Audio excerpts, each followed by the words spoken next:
Vamos a continuar con nuestra serie de sermones del Evangelio de Marcos. Hoy vamos a desarrollar el capítulo 1 desde los versículos 21 al 28. El sermón lleva por título El Santo Hijo de Dios. En el versículo 21 ya hay una transición. Recordemos que en el sermón anterior estábamos Jesús recorriendo el mar de Galilea, en el cual llamó a sus discípulos. Ahora, junto con esos discípulos, entra a la ciudad. O sea, hay un cambio de escenario. Dice, entraron en Capernaum y enseguida, en el día de reposo, tome nota de que este es un tiempo apartado, un tiempo santo. Entrando Jesús en la sinagoga, otro lugar que era apartado y destinado para la exposición de la palabra, un espacio que el judaísmo consideraba santo. Y se admiraban de su enseñanza porque les enseñaba como quien tiene autoridad y no como los escribas. Y aquí que estaba en la sinagoga de ellos y un hombre con un espíritu inmundo. Note que está en un tiempo santo, en un lugar santo, un espíritu impuro, inmundo. El cual al ver la presencia de Jesús comenzó a gritar diciendo, ¿qué tenemos que ver contigo, Jesús de Nazaret? ¿Has venido a destruirnos? Yo sé quién eres, el Santo de Dios. Así que el espíritu impuro, inmundo, se declara estar frente al Santo Hijo de Dios. Jesús lo reprendió diciendo, cállate y sal de él. Entonces el espíritu inmundo, causándole convulsiones, gritó a gran voz y salió de él. Y todos se asombraron de tal manera que discutían entre sí diciendo, ¿qué es esto? ¿Una enseñanza nueva? Con autoridad. Él manda aún a los espíritus inmundos y le obedecen.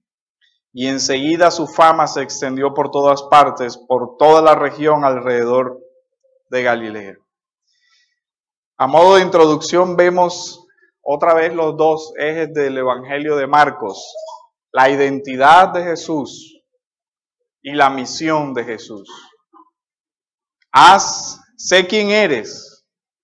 El Santo Hijo de Dios, sabemos a qué has venido a destruirnos.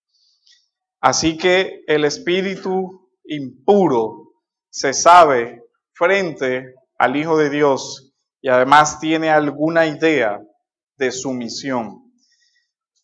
Por eso es claro que vemos que el Señor viene entonces a destruir el reino de las tinieblas. Note que esta es la segunda confrontación de Jesús con su adversario, con Satanás.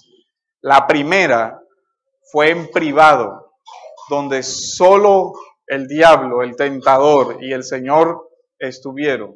Ya nosotros vimos la tentación del desierto, donde el Espíritu Santo llevó al Señor, al Santo Hijo de Dios, para su primer encuentro contra las fuerzas de la impureza, del pecado, de la maldad. Ahora se da una nueva confrontación, pero significativamente en un espacio que para el mundo antiguo era considerado sagrado. Y en un tiempo que también era muy significativo para ellos, en el día santo de reposo. Pero ninguno de esos dos aspectos son tan relevantes como la presencia en ese día y en ese lugar del Santo Hijo de Dios. De tal forma que nosotros vamos a ir viendo en el desarrollo del sermón varios contrastes significativos entre la enseñanza de Jesús y su autoridad contrastada con la enseñanza de los escribas y su pretendida autoridad. Y cómo ella termina estando en la misma contraposición a Jesús, que el mismo espíritu impuro. Este es un asunto muy significativo porque nosotros vamos a ver cómo el texto nos va a mostrar que estar poseídos por un espíritu impuro no es muy diferente a estar poseído por una religiosidad falsa.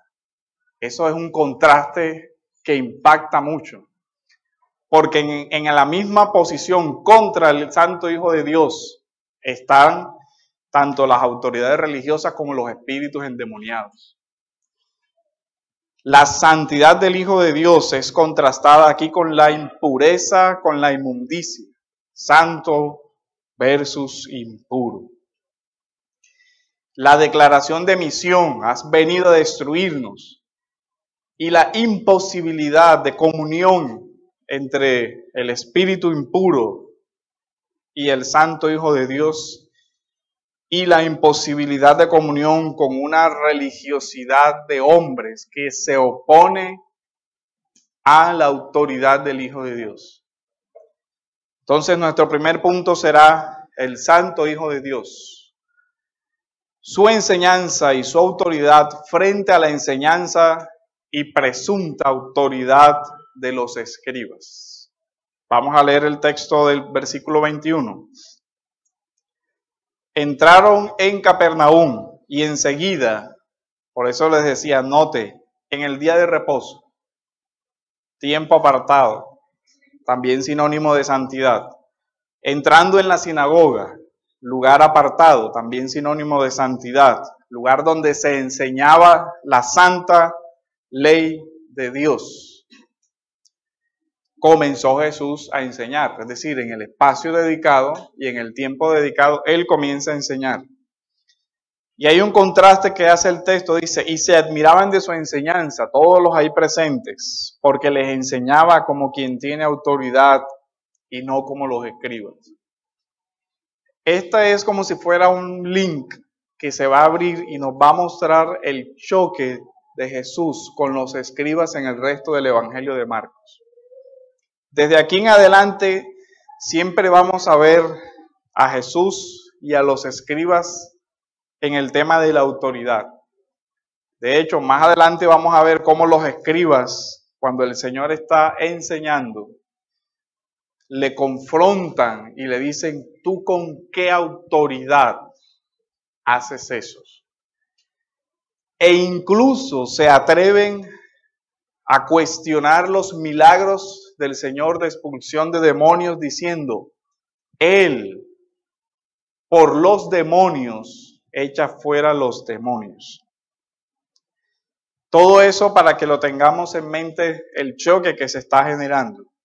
Jesús, después de haber llamado a sus discípulos, bordeando el mar de Galilea, ahora cambia de escenario y entra en Capernaum, pero se resalta que entra acompañado de sus discípulos. Ese es otro punto que quiero que veamos. Aquí están los discípulos y también está una multitud que termina asombrada por el milagro.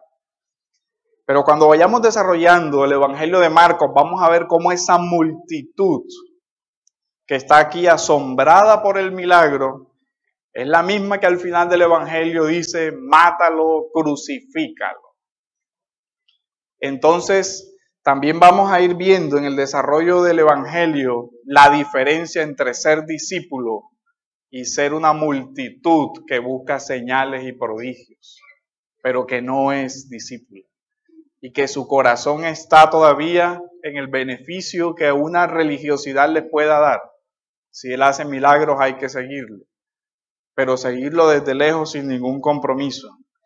Note que esa multitud está en un espacio religioso, en un día religioso. En todo se observa que son muy religiosos.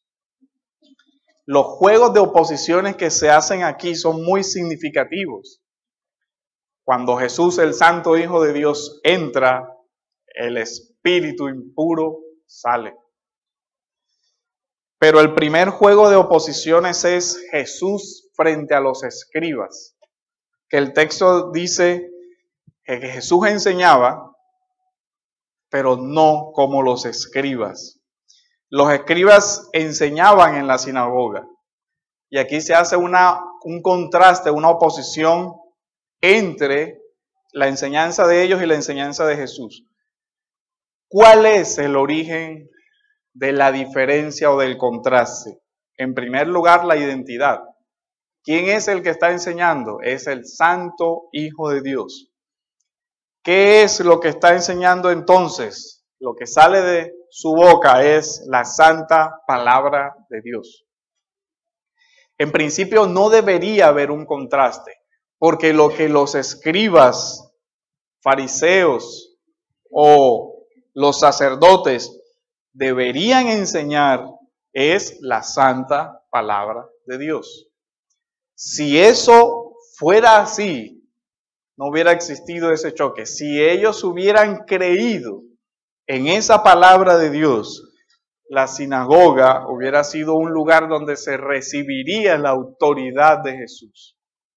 Pero lo que nosotros vamos a ver en todo el Evangelio es que estos hombres se opusieron a la autoridad de Jesús. Decíamos, Jesús enseña y su palabra es la palabra de Dios, pero lo que los escribas enseñaban era la palabra de ellos. Lo que ellos reclamaban era que las palabras de los hombres tuvieran la misma autoridad que la palabra de Dios. Que su palabra atara las conciencias de las personas. Más adelante vamos a ver eso con más detalle.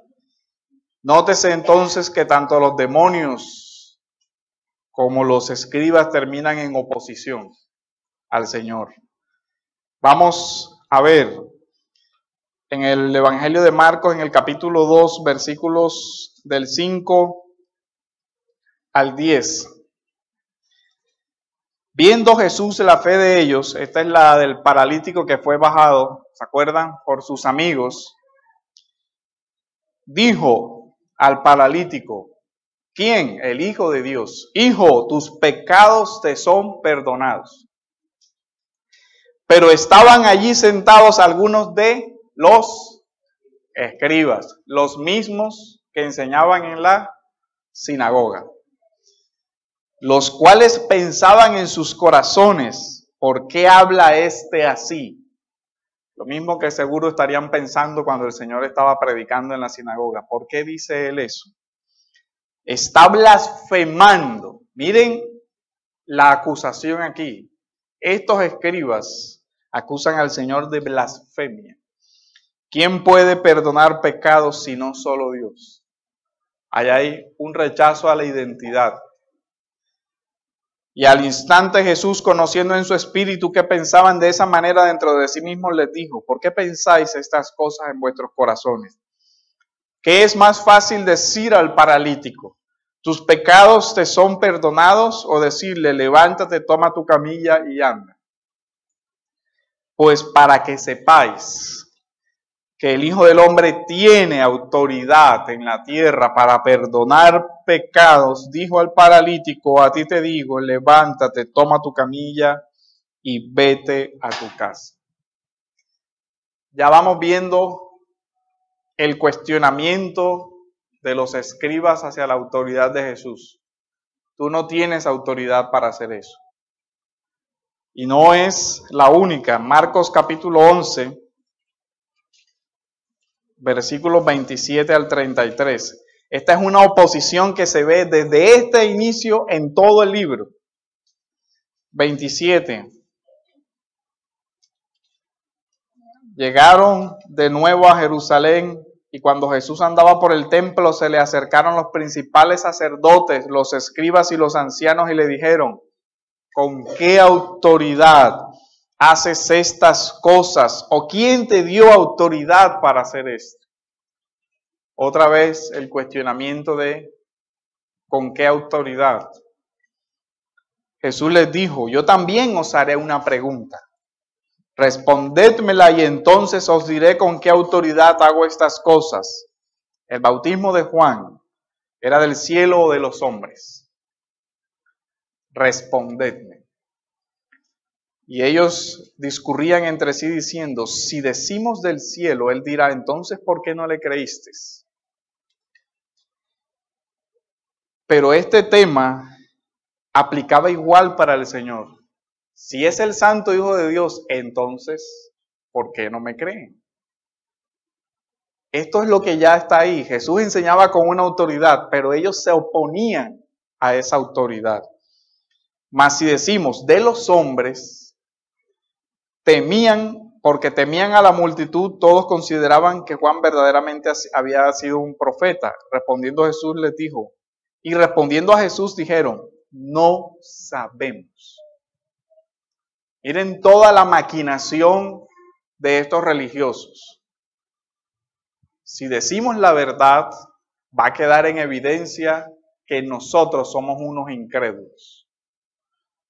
Porque nos van a preguntar, y si sabían que era de Dios, ¿por qué no le creyeron? ¿Por qué no le siguieron? Esta es la religiosidad contra la que el Señor se enfrenta. Estamos hablando de una persona que sí conoce, pero que a pesar de ello no tiene ninguna fe. Ellos sabían que el bautismo de Juan venía de Dios. Y aún así, por sus conveniencias económicas, materiales, por lo que fuera, hay que impedir que la gente vaya allá. Y aún así, ¿por qué? Porque en su corazón, su religiosidad lo que busca es el aplauso de la multitud. Miren el contraste. Este aplauso de la multitud aparece en todo el Evangelio. Pero el Señor sabía lo que había en los corazones de toda esa gente. Y en una ocasión llega a decir, ellos me buscan porque quieren pan, porque les di pan para saciarse, ellos me buscan por los milagros, pero su corazón está lejos de mí. Esa es la espiritualidad que aparece aquí resaltada de estos escribas. De labios me honran, pero su corazón está lejos de mí. Por eso decían, terminan estando en la misma contraposición que los espíritus inmundos. En Marcos capítulo 3, en el versículo 22, miren lo que estos escribas llegan a decir. Y los escribas que habían descendido de Jerusalén decían, tiene a Belcebú. Miren esto. Estos escribas estaban diciendo que Jesús, el Santo Hijo de Dios, estaba poseído por un espíritu inmundo. Miren esa. Tiene a Belcebú y expulsa a los demonios por el príncipe de los demonios. Y la respuesta del Señor fue diciendo, pero cualquiera que blasfeme contra el Espíritu Santo no tiene jamás perdón, sino que es culpable de un pecado eterno. Pero miren esta religiosidad hasta dónde llegó. Hasta decir, el Santo Hijo de Dios está poseído por un espíritu inmundo. Algo realmente terrible. ¿Cuál era la diferencia entre la autoridad de Jesús y la de estos escribas? En Marcos 7, después vamos a contrastarlo, desde el versículo 1 al 9. Los fariseos y algunos de los escribas que habían venido de Jerusalén se reunieron alrededor de él y vieron que algunos de sus discípulos comían el pan con las manos inmundas. El tema de la religiosidad, de la pureza externa. Comían con manos inmundas, es decir, sin lavar, porque los fariseos y todos los judíos no comen a menos de que se laven las manos cuidadosamente, observando así la tradición de los ancianos. Y cuando vuelven de la plaza no comen a menos que se laven, y hay muchas otras cosas que se han recibido para observarlas, como el lavamiento de vasos, de los cántaros y de las vasijas. Pero el Señor les va a decir, lávanlo de afuera, pero por dentro son unos sepulcros blanqueados, llenos de huesos que sí hacen inmundo. Entonces los fariseos y los escribas le preguntaron. Estas no son preguntas de queremos saber. Estas son preguntas de te estamos retando. Estamos contrastando lo que tú dices con nuestra autoridad, con la autoridad de nuestra tradición. ¿Por qué tus discípulos? Esta es una forma vedada de decir, eres un mal maestro. Si tus discípulos hacen mal y tú fuiste el que les enseñaste, ¿de quién es la culpa? Tuya. Miren todo la confrontación. ¿Por qué tus discípulos no andan conforme a la tradición de los ancianos, sino que comen con manos inmundas? Y Jesús les dijo, bien profetizó Isaías de vosotros, hipócritas. Miren la respuesta, sin ninguna diplomacia. Su religiosidad es una hipocresía. Hipócritas, como está escrito, este pueblo con los labios me honra, pero su corazón está muy lejos de mí. Mas en vano me rinden culto enseñando como doctrinas preceptos de hombres. Esta es la antítesis entre Jesús enseñaba, no como los escribas. Y miren hasta dónde había llegado el asunto. Dejando el mandamiento de Dios, os aferráis a la tradición de los hombres. También les decía, astutamente violáis el mandamiento de Dios para guardar vuestra tradición. Esa era la diferencia de las enseñanzas. Porque Moisés dijo, honra a tu padre y a tu madre, y el que hable mal de su padre o de su madre, que muera. Pero vosotros decís, si un hombre dice al padre o a la madre, cualquier cosa mía con que pudiera beneficiarte es corbán, es decir, ofrenda a Dios, ya no le dejáis hacer nada en favor de su padre y de su madre, invalidando así la palabra de Dios por vuestra tradición, la cual habéis transmitido, y hacéis muchas cosas semejantes a estas. Decía, su autoridad ha llegado tan lejos que ustedes se atreven a imponer sus normas por encima de la autoridad de la palabra de Dios. No solo eso, sino que incluso permiten que alguien incumpla el mandato de Dios de honrar a padre y madre basado en su propio amor a las posesiones materiales. Esa figura del corbán era una consagración general de los bienes de la persona, pero él podía seguir utilizando de ellos en vida hasta que los entregara o falleciera. Entonces era una forma de decir, Padre, yo te amo mucho, pero amo más al Señor. Todos mis bienes son sagrados, son apartados para Dios. Eso sí, yo los uso hasta que yo me muera. Cuando yo me muera, si te queda algo, puedes beneficiarte de eso. Mientras tanto, yo no tengo la obligación de ayudarte y cumplir el mandato de honrar a padre y madre, porque yo soy una persona que ha consagrado todos sus bienes al Señor. Y los fariseos decían, claro, amén, eres un buen religioso.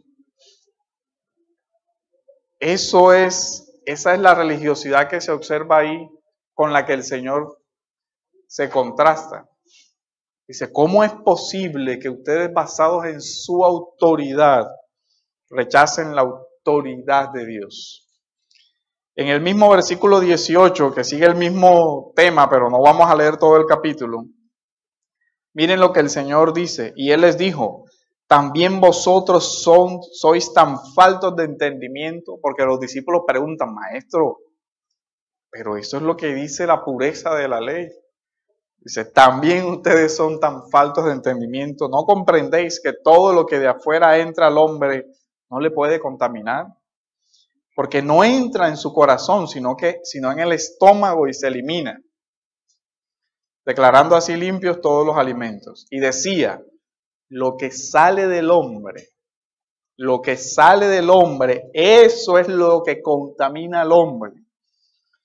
porque de adentro del corazón de los hombres salen los malos pensamientos, las fornicaciones, los robos, los homicidios, los adulterios, la avaricia, la maldad, el engaño, la sensualidad, la envidia, la calumnia, el orgullo, la insensatez.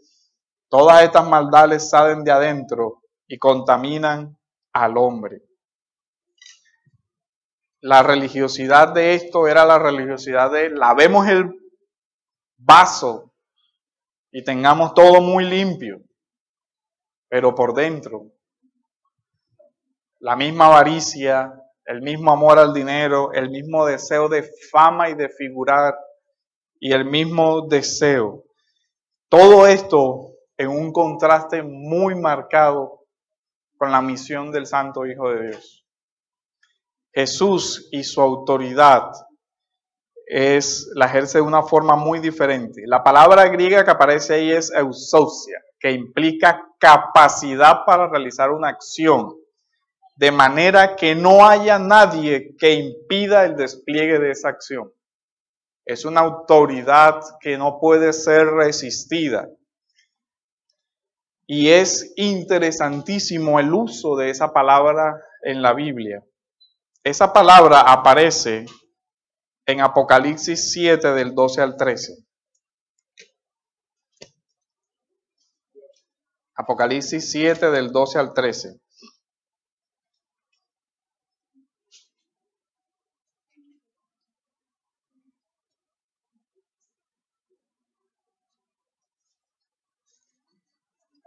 Dice, amén.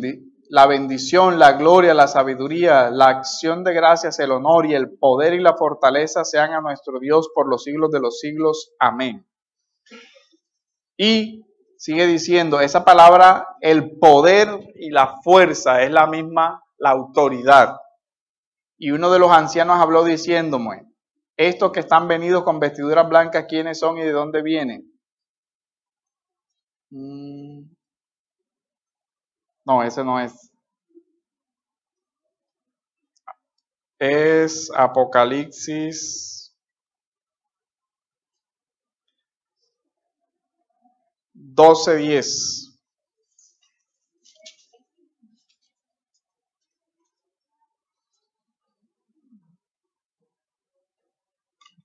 Oí una gran voz en el cielo que decía, ahora ha venido la salvación y el poder y el reino de nuestro Dios y la autoridad de su Cristo, porque el acusador de nuestros hermanos, el que los acusa delante de nuestro Dios día y noche, ha sido arrojado. La salvación y el poder y el reino y la autoridad de su Cristo. Si nota que está en paralelo el reino y la autoridad, el Señor ha venido la salvación. En el texto de Marcos dice, sabemos a qué has venido. Has venido a destruirnos. Con la entrada, con la venida de Jesús, ha venido el poder. Ha venido el reino, Marcos 1:15, el reino de los cielos se ha acercado y ha venido la autoridad de su Cristo. El que está hablando en esa sinagoga es aquel que en sus manos tiene la salvación, el poder y el reino y toda autoridad. Esa es la misma palabra que se utiliza en Mateo 28:18, toda autoridad me ha sido concedida en los cielos y en la tierra. Esa es la misma palabra que se utiliza en Daniel 4:31 para hablar de la autoridad que Dios tiene sobre todos los reinos de la tierra. Así vemos que esta palabra tiene un matiz escatológico. Ha venido aquel que va a traer el reino de los cielos. Ha venido aquel que va a destruir las obras de Satanás. Ha venido aquel que tiene reino y poder.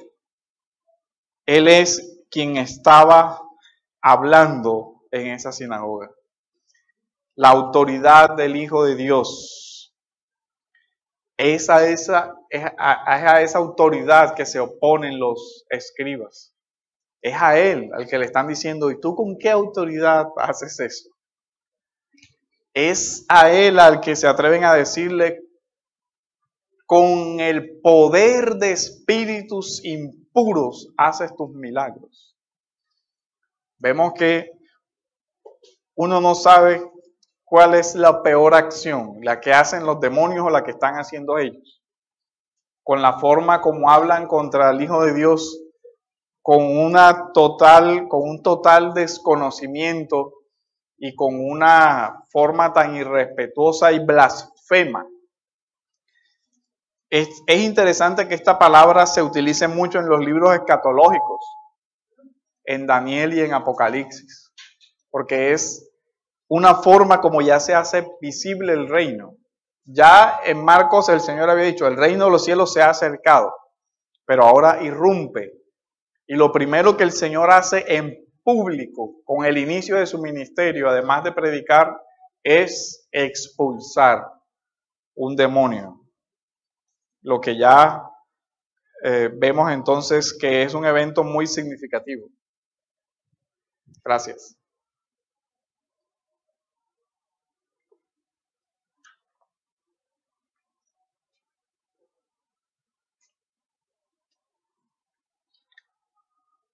Sobre este primer punto, entonces, nosotros podemos ver varias aplicaciones. Hay un contraste muy marcado entre la autoridad humana de tipo religioso, que incluso por conveniencias se opone a la del Señor. Miren la motivación de estos escribas. Pero si decimos esto, las multitudes nos van a caer encima porque ellos sí creen en eso. Entonces la conclusión es, démosle a la multitud lo que a la multitud le gusta, lo que la multitud quiere, lo que ellos desean oír. Decirles la verdad, no, ¿para qué nos vamos a ganar problemas? Además, de ellos depende nuestro sueldo. Entonces tampoco nos pongamos como tan radicales con el asunto. Si ellos quieren decir que hay señales y milagros, pues digámosle que hay señales y milagros. Y si ellos pagan para que lo fabriquemos, fabriquémoslo también. A ese punto ha llegado nuestra religiosidad, donde se toma al Santo Hijo de Dios como otra cosa para negociar y donde se dice lo que es políticamente correcto. No ofendamos a nadie, mejor digamos que no sabemos. El propio fariseo hipócrita, eso fue la condena del Señor, decía, no sabemos de quién era esa autoridad. Y la respuesta del Señor fue, entonces tampoco les contesto, porque ustedes realmente se han negado a contestar con la verdad y por una razón de mera hipocresía. El otro aspecto, el discipulado lleva implícita el reconocimiento de esa autoridad de Cristo. Lleva implícita el conocimiento de quién es Él. Es curioso lo que estos fariseos y saduceos y escribas ignoran, el demonio lo declara. Yo sé quién eres. Tú eres el Santo Hijo de Dios. Creo que eso es una bofetada muy grande para el orgullo humano. Pero en el desarrollo del Evangelio, también los fariseos y saduceos pueden percibir quién es Jesús. Pero aún así se oponen. No estamos entonces hablando de alguien que ignora, sino de alguien que lo hace voluntariamente. Tanto saduceos y demás terminan al final del Evangelio sabiendo, teniendo conocimiento, pero oponiéndose a la autoridad del Hijo de Dios. Ellos resisten a doblar sus rodillas ante el Santo Hijo de Dios. Se oponen a la autoridad. Al oponerse a quién es Él, también se oponen a su palabra. Se oponen a la palabra de Dios. Por eso uno puede decir, estar poseído por la religiosidad termina no siendo muy diferente a estar poseído por un demonio. Ambos terminan en oposición al Hijo de Dios. Y eso es muy significativo en Marcos. Solo la palabra de Cristo debe ser obedecida de forma absoluta. Cuando un hombre pretende que su palabra tenga la misma autoridad que la palabra de Dios, ese es el extremo de la religiosidad que es peligroso. Cuando los mandamientos de hombres se quieren enseñar como si tuvieran la misma autoridad para atar las conciencias de los hombres, eso es un fundamentalismo peligroso. Esa es una actitud farisaica, sobre todo porque siempre esa palabra humana se va a quedar en lo que el hombre puede ver externamente y va a tratar de cultivar toda una pureza de lo que está afuera sin tratar con lo que está adentro. Ellos pervirtieron el sentido legítimo de la ley de Dios, diciendo, mientras tengas una pureza de afuera, no importa si tienes un corazón contaminado. Pero, ¿y qué hay del orgullo, de la superioridad, de la crítica y de la autojustificación, de la competencia, del ansia de poder y de la autoridad con la que quieren esclavizar las conciencias de los otros? Solo Dios, solo el Santo Hijo de Dios es el que merece ese tipo de adoración. Que nosotros nos postremos ante su palabra. Y cuando alguien usurpa esa palabra de Dios, y sea que se pare en un púlpito o en cualquier otro escenario, y pretenda ser él mismo autoridad sobre otros, está incurriendo en una violación de reconocer a Jesucristo como la suprema autoridad. Y ese es un punto con el que hay que tener mucho cuidado. Es una tentación en la que cualquiera de nosotros que tiene algún tipo de autoridad puede caer. Seamos padres, seamos líderes, seamos pastores, seamos jefes. Mi palabra tiene que ser obedecida porque yo soy la autoridad. No, usted no es la autoridad. Nosotros tenemos una autoridad que hemos recibido de forma delegada, que la debemos ejercer de acuerdo a la autoridad que Dios nos dio y de acuerdo a su palabra. Que no podemos exceder los límites de ella, porque nos estaríamos nosotros poniendo en el lugar que no nos corresponde. Y con eso hay que tener mucho cuidado. Nosotros vemos que aquí hay una relación muy íntima entre quién es Jesús y su autoridad. Y ese es el segundo punto que vamos a tratar, el tema de la identidad y la autoridad de su palabra frente a esa palabra del espíritu inmundo. Dice, y aquí estaba en la sinagoga de ellos un hombre. Es significativo que más adelante también en la próxima vez que el Señor entra a la sinagoga, dice que también estaba allí un hombre con la mano seca, con un espíritu inmundo, el cual comenzó a gritar diciendo, ¿qué tenemos que ver contigo, Jesús de Nazaret? ¿Has venido a destruirnos? Aquí hay algo, por decirlo curioso. Dice, has venido a destruirnos, en plural. Después dice, yo sé quién eres, en singular. El Señor lo reprendió en singular. Y dijo, y sal de él, y entonces el espíritu inmundo salió, causándole convulsiones, gritó a gran voz y salió de él. De nuevo vemos el contraste. Jesús entra, el espíritu inmundo sale. Jesús habla, el espíritu inmundo grita. Se parece mucho a los exorcismos modernos, ¿no? Donde uno no sabe quién grita más. El ejercicio de la autoridad de Jesús es un ejercicio que es de una palabra tal que no puede ser resistida. Y miren, la autoridad no es del que más tenga poder para gritar, sino de que quien posea realmente la verdad de la palabra de Dios predicada y enseñada. Alguien decía, no grites, sino mejora tu argumento. Expon mejor lo que quieres decir, en lugar de tratar de imponerlo por la fuerza. La imposibilidad de coexistencia es incluso declarada por el mismo espíritu inmundo. ¿Qué tenemos que ver contigo?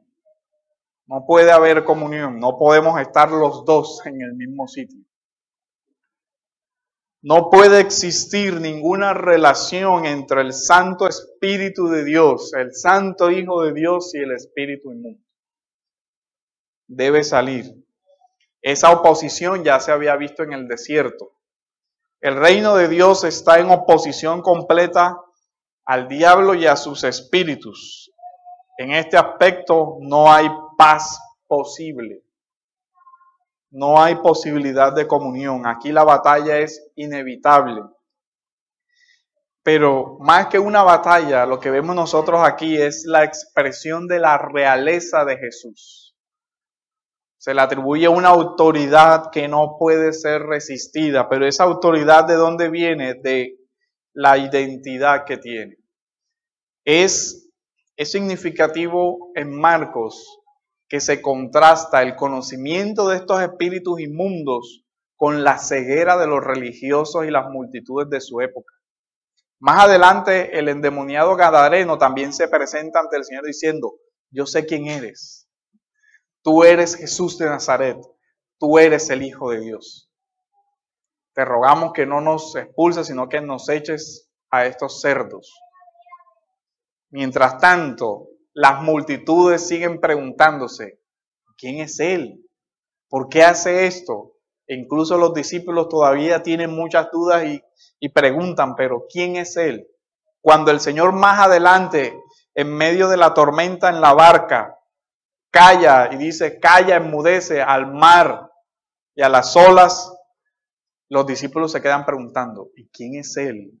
Que aún los elementos, el mar y los vientos le obedecen. Pero uno ve a los espíritus inmundos diciendo algo que corresponde a la realidad. Sin embargo, el Señor es tajante con ellos. Algunos plantean una traducción alternativa al cállate como tápate la boca. O sea, el Señor no entra ni a discutir, ni a preguntar, ni por qué, ni esto, ni lo otro, pero es significativo que los demonios saben quién es el Hijo de Dios, pero también saben la diferencia que hay, porque ellos usan la expresión, tú eres el Santo Hijo de Dios. Jesús está encarnado, pero es el Santo Hijo de Dios. El espíritu inmundo posee un cuerpo que no es el de él, pero el Santo Hijo de Dios, en su majestuosidad y gloria, se encarnó. Ya vemos el contraste. El Santo Hijo de Dios toma la semejanza humana, asume la corporalidad, mientras que este espíritu usurpa un cuerpo que no es de él, con toda la violencia que eso implica, con toda la destrucción que eso implica. Violencia que es resaltada en el texto con los gritos y las convulsiones que le provoca para tratar de golpear más y de destruir. Pero frente a eso, el Señor al entrar libera, desata las ataduras de Satanás y echa fuera esa entidad malévola. Con lo que nosotros vemos la misión del Hijo de Dios.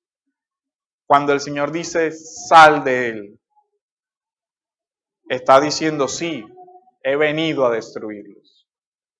He venido a destruir todo ese imperio de maldad que ustedes están construyendo aquí.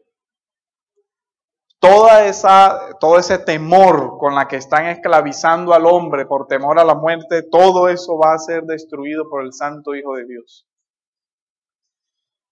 Toda religiosidad vacía y que realmente no libera y que no salva también debe ser destruida. Ambas cosas iban a ser destruidas. Pero note algo, al final del Evangelio de Marcos, no son los espíritus inmundos los que dicen, mátalo, crucifícalo. Son las multitudes religiosas las que después van a comer la Pascua, las que gritan, mátalo. Y las que a la respuesta, a la pregunta de ¿qué mal ha hecho? Dicen, no importa, aquí el asunto no es si lo ha hecho o no lo ha hecho, mátalo de todos modos. Porque a nosotros no nos parece o porque su predicación ya nos incomodó. Ese era un lugar de culto y un lugar de adoración.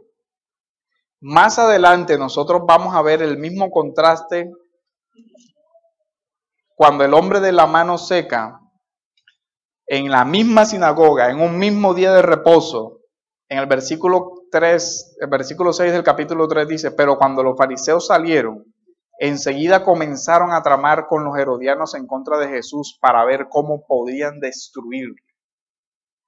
Mire hasta dónde llegó esa, otra vez, en otro encuentro de Jesús. Por eso decía, esto es como si fuera un link, el contraste entre fariseos y Jesús. En un día de reposo donde ellos dicen, no es lícito que los sanes, salieron con el deseo de matarlo. Dice, lo que él hace de sanar no es lícito, pero nosotros querer matarlo sí lo es. Esa es una religiosidad completamente desdibujada. El asunto es que ellos, de aquí en adelante, van a ver un problema con su autoridad. Si él sigue enseñando lo que está enseñando, nuestra autoridad va a ser puesta en peligro. Nuestro poder va a menguar. Nuestros privilegios van a menguar. Entonces, hay que acabar con él. Lo que muestra el texto también es que la verdadera religión no es de las ideas, sino de las acciones. ¿Has venido a destruirnos? Sí, sal. Los escribas pensaron que en sus ritos, en sus normas, se encontraba la pureza. El Evangelio presenta a Jesús como el Santo Hijo de Dios, el que nos santifica. Con la respuesta de Jesús, sal, se viene concretando ya lo que Marcos dice en el versículo 15. El reino de los cielos se ha acercado. El reino de Dios viene. El que está hablando es aquel que tiene toda la autoridad que deviene de ese mismo reino de Dios. La identidad de Jesús hace parte de la clara proclamación evangélica. En el centro de todo el evangelio está quién es Jesús. Recuerdan que en el primer sermón decíamos, si no hay proclamación de la identidad de Cristo, no hay cristianismo. Si no hay un claro anuncio de quién es Jesús, no puede haber tampoco discipulado. ¿A quién es que seguimos? Al Santo Hijo de Dios. Este es un punto que nosotros no debemos olvidar y debemos estar atentos. Porque esta es la diferencia entre ser discípulo y ser multitud. La multitud se asombró. Vieron la señal, vieron el exorcismo. Pero en ese asombro no hay una sujeción a la palabra y a la autoridad de Cristo. Nos impresiona lo que tú hiciste, pero aún así salimos de aquí sin reconocerte ninguna autoridad. Note que el texto solo dice que ellos se asombraron, pero de ahí en adelante la multitud sigue siendo multitud. Aunque algunos de esa multitud van pasando al grupo de los discípulos. Y esa es una reflexión que nosotros debemos hacer. ¿Hago parte yo de una multitud? Incluso puedo hacer parte de una multitud religiosa. Hay un milagro, allá estoy. Hay una campaña, allá estoy. Hay que hacer este rito, también lo hago. Pero nosotros debemos, como discípulos, tener un claro discernimiento de quién es Cristo, quién es Él, y seguirle a Él. Cuando hay obediencia a su palabra, hay libertad de la opresión del diablo. De lo que verdaderamente contamina, que es lo que tenemos en el corazón, solo Jesús y su palabra puede llegar hasta lo más profundo del corazón del hombre para limpiar. Nuestras obras externas no van a poder limpiar nuestro corazón. Podemos lavar el vaso, el plato, bañarnos, limpiar todo lo de afuera. Pero el corazón, solo la mano de Cristo puede llegar allá. La misión de Cristo es entonces esa. El objetivo de su enseñanza es destruir el reino de las tinieblas. Recuerden que ya nosotros hemos venido viendo cómo hay varias oposiciones en el Evangelio de Marcos al Señor. Incluso a Juan se oponen las autoridades civiles y las religiosas, Juan el Bautista. Ahora, la multitud reconoce algo. ¿A qué ha venido el Señor? Con esto entramos al tercer punto y es, el Santo Hijo de Dios ha venido a destruir las obras del diablo y a enseñar el verdadero reino de Dios. La verdadera piedad, la verdadera santidad. El versículo 27 dice, y todos se asombraron de tal manera que discutían entre sí diciendo, ¿qué es esto? Es significativo que los que están en un lugar de culto y adoración todavía no sepan qué era lo que estaba pasando. ¿Qué es esto? Una enseñanza nueva con autoridad. Este es el contraste, dice, recuerden el contraste, dice, Él enseña como quien tiene autoridad, no como los escribas, no como ellos. Y enseguida su fama se extendió por todas partes, por toda la región. Dice, Él manda aún a los espíritus inmundos y lo obedecen. Miren que esta conclusión recoge las dos cosas, la enseñanza y la autoridad. La enseñanza es confirmada por esa autoridad que el Señor tiene y la señal fue el despojo de Satanás de la cautividad en la que tenía ese hombre. Sal fuera. Los hombres se asombran de la enseñanza y de la autoridad de Jesús.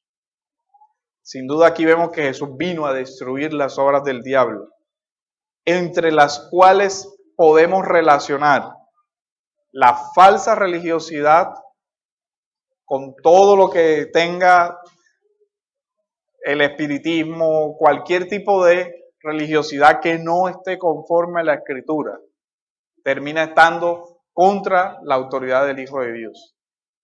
Cualquiera que sea, cualquier falsa religiosidad o cualquier actuación de Satanás. Uno podría ver que incluso detrás de esa religiosidad está la misma actuación de Satanás. En Corintios, uno puede ver cómo Pablo habla de que dice, detrás de los ídolos están los demonios. Detrás de toda esa falsa religiosidad hay una actuación también de Satanás. Y eso es más sutil de detectar y por eso también hay que confrontar. ¿Qué es esto? ¿Una nueva enseñanza con autoridad? Sí. Jesús inaugura con esa nueva enseñanza la proclamación del reino de Dios. Y lo hace despojando o sacando a la luz cualquier actividad del diablo. Aquí vemos la cercanía del reino de Dios en la persona de Jesús, el Hijo de Dios que tiene todo el poder. Pero también vemos que el verdadero seguimiento de Cristo no es un seguimiento de normas de conducta o de pureza. El nuevo centro es que hay en tu corazón. No es lo que hagas por fuera, lo que te hará estar en comunión, sino que seas limpiado por dentro. El Espíritu planteó la pregunta, ¿has venido a destruirme? Jesús ha dado la respuesta con la orden, sal de él. Con la expulsión del demonio ya quedó públicamente establecido que se inició un nuevo tiempo, que el Hijo de Dios ha venido, que el reino de los cielos se ha acercado. Y esa venida se manifiesta por la libertad que el Señor va a comenzar a dar a los cautivos. Todos los milagros de sanidad que van a comenzar a ser realizados, todas las expulsiones de demonios que van a comenzar a ser hechas de aquí en adelante en todo el ministerio terrenal, son una expresión de la identidad de quién es Él y de su suprema autoridad que no puede ser resistida por nadie. Pero note algo, ni a la persona que se le hizo el milagro, ni esas multitudes no pasan del asombro. ¿Sabe? Eso es significativo. El hombre liberado no expresa ninguna convicción de fe. No es diferente a cuando el Señor sanó al ciego que dice, yo creo, Él me sanó. Pero aquí no pasó del asombro. Dice que todo el mundo se asombró, pero no dice que nadie haya creído. Quedó en el asombro. Sí, nos llama poderosamente la atención esas cosas raras que Él hace, pero no pasó de ahí. Lo terrible de esto es que muy posiblemente muchas personas hoy en día se acercan a una iglesia por la misma razón. Allá pasan cosas extrañas, ¿sabes? Yo quiero ir a ver qué es eso. Y sale muy asombrado, Hércules, y gritó, y un demonio, y lo revolvió, y lo tiró. Y estuvo bueno el espectáculo. Pero salen, al igual que ese demonio, de ese lugar, sin saber quién es Jesús. Eso sí es preocupante. O con una idea, de pronto es este culebrero más. No, quien está ahí al frente no es otro más dentro de los hacedores de milagros. Quien está ahí al frente es el Señor, el Hijo de Dios, que vino a traer salvación. Y si la persona sale de este lugar solamente diciendo, qué chévere habló ese hermano. Cuánta unción, cuánto conocimiento, cuánto poder. Mira que cantaron tan lindo, mira que vieron, si toda la multitud sale asombrada, pero sin un reconocimiento de Él es el Hijo de Dios, ante quien toda rodilla debe doblarse. Ni estos escribas, ni ese demonio que salió, se postró ante el Señor diciendo, bendito eres. Los demonios no podían, pero los otros que estaban ahí tampoco lo hicieron. Y eso es significativo, porque eso va a quedar para el final del Evangelio. Cuando el centurión romano, curiosamente con una religiosidad también bastante rara, al pie de la cruz dice, verdaderamente este hombre es el Hijo de Dios. Allá se da el reconocimiento de la identidad. Lo que en el Evangelio se va como quién es, allá se da. El asunto es, ya nosotros tenemos el Evangelio completo. Sabemos quién es Cristo.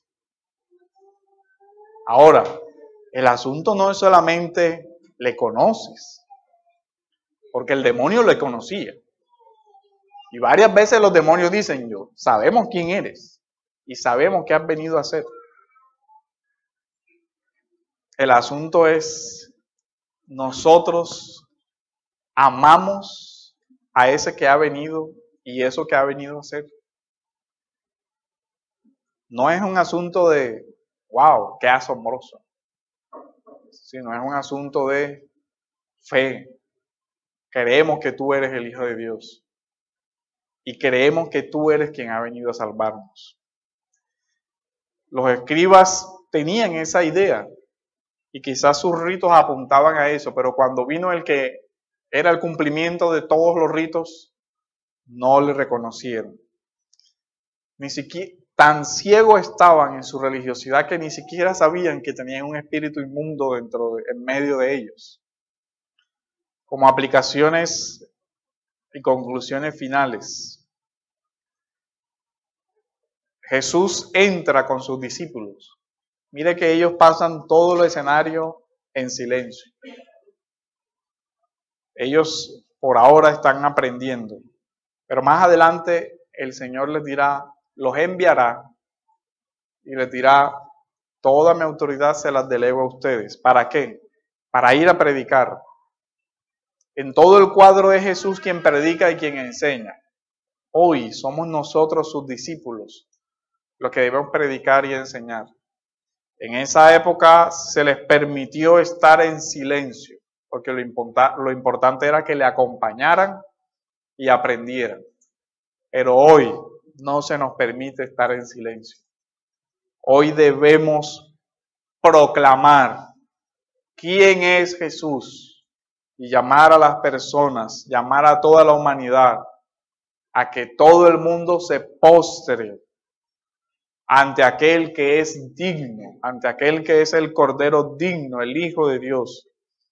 Jesucristo debe ser conocido, no solo para que las personas tengan una idea de quién es, sino para que le adoren. No es por medio de la religiosidad que nosotros podemos dar a conocer a Jesús. Es por medio de una relación de comunión con Él. Es por medio de una adoración con Él. Es por medio de imitar su santa manera de vivir que nosotros podemos darlo a conocer. Yo creo en el Santo Hijo de Dios y Él está limpiando mi corazón y santificándome de todas mis impurezas.